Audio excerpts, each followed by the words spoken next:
Ask her, hey, listen, we've progressed. I've spent money on 3 coffees for you, because do not in any way, shape, or form go and get her that Woodford Reserve. Do not go out and get her that Louis the 13 and think that you're going to bust. Listen, don't spend one dime on her. Had a conversation, kick it with her, right? You too busy to really be talking on the phone like that. But listen, we can go out and we can kick it. Hey, you want to come through? Come kick it with us. We about to be over here and we about to be having a conversation. If her vibe is right, if she keep trying to pull your pants down and put her face in between your legs, tell her, let's go get tested. Simple. Watch how she frees up. Let me tell you what most women will do. By default, just so that she don't feel embarrassed. Shout out to Mitchell. I'm going to be reading that super chat shortly. By default, just so that she don't feel embarrassed. Her instinct is going to say, okay, cool, let's go get tested. The second thing that she's going to do is she's going to extend out the date that y'all go and get tested, because she's going to go and get tested herself first before she go with you. Because she needs to be sure before she goes with you that she actually wants to go through with it, so that she don't embarrass herself in front of you. Now, if you asking her, come on, listen, I'm going to kick it with you. I'm going to teach you the game. I'm not just going to throw it out there for you and then leave you out there to drown knowing that you can't even tread water.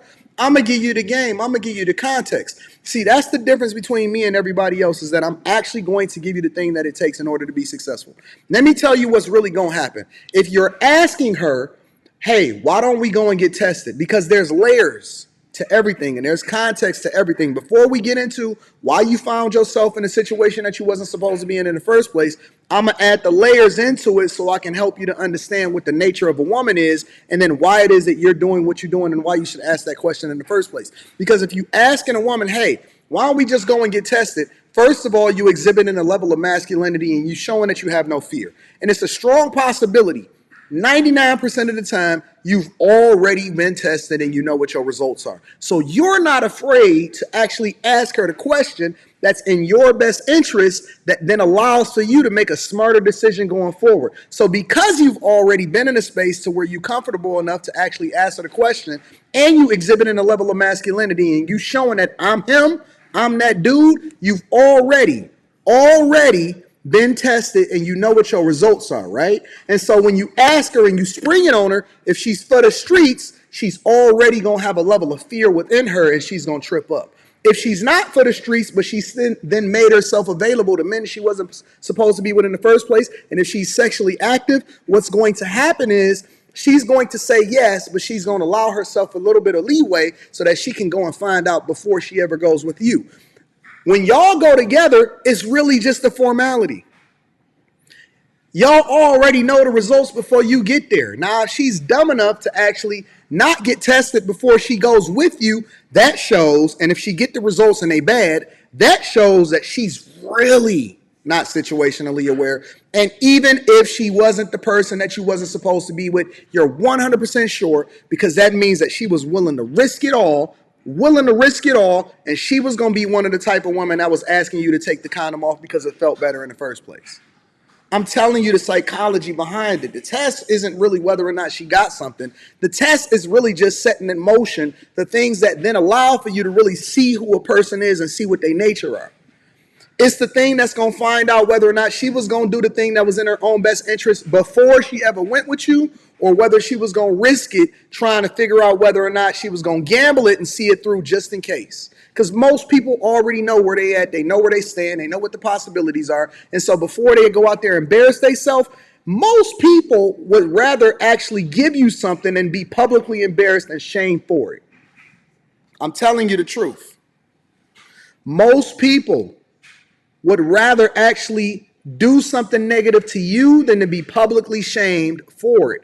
And so we know that people are going to do the thing before they ever show up for you, right? And if she never calls you back again, that means you dodged the bullet, my boy. If she never call you back again, if she ghosts you, that means that she's somewhere crying on TikTok, talking about the results that she got, and she don't know which one of the dudes that she slept with before you that then allowed her to be in the situation that she is now. If she ghosts you after you ask her whether or not y'all should get tested or not, then that means that either A, she already went to the doctor to find out what she got and she didn't like the results, or B, she already knew that she had something and she was going to give it to you anyway. So either way, you dodge a bullet and you no longer have to put yourself in a situation where you got to exercise dick discipline with somebody you shouldn't have been with in the first place. It's a fact. The mindset is just being translated into what it is that we doing on a day-to-day basis. I'm trying to teach you and give you the steps in order to actually put you in the best position possible. The mindset is the thing that you have to unlock before the actions actually take place. Where my drink at? Get a little bit more of this.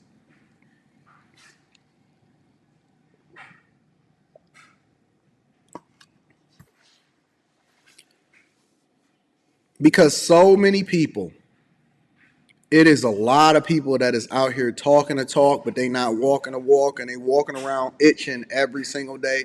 And they are not the type of people that you want to see it through with, my boy.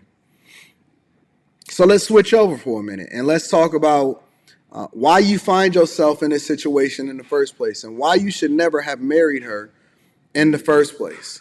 Because a lot of people are in toxic relationships and they trying to figure out whether or not they should endure long enough to actually get to a better space in a relationship or whether or not they should dip. So let's stay on the sexual aspect of things, right? Let's talk about sexual prowess in the bedroom, because sex is twofold, right?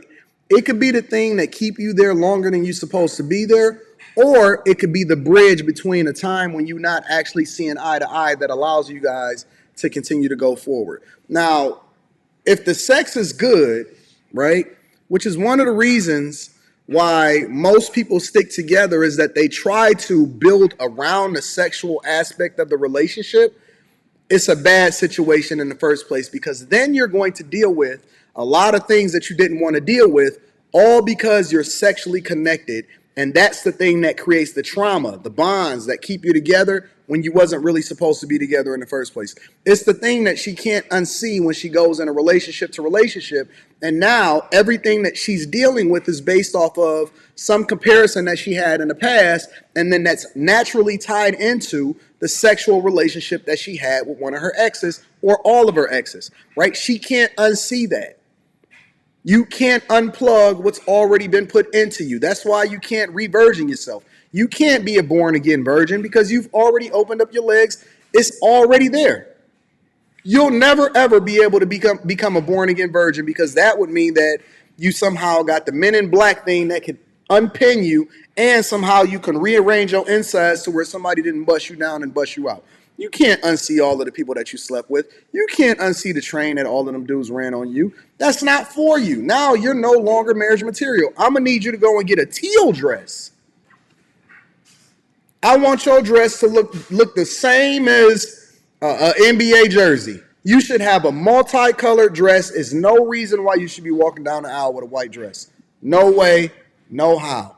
Traditionally, historically, symbolically, that is not for you. You should not be wearing a white dress the same way that y'all go ahead and rearrange y'all vows and you make it something completely different than what God intended for it to be. It's the same way you need to rearrange the color of that dress. It should not be white. I want you to get a teal dress. Some of y'all need to get a black dress. Some of y'all need to get a light gray dress. Some of y'all can get an off-white dress, just like it's Virgil. Go get the off-white dress. Off-white. That's what I want you to wear. Off-white to your wedding day. There's no way in the world you should be wearing a white wedding dress. For real.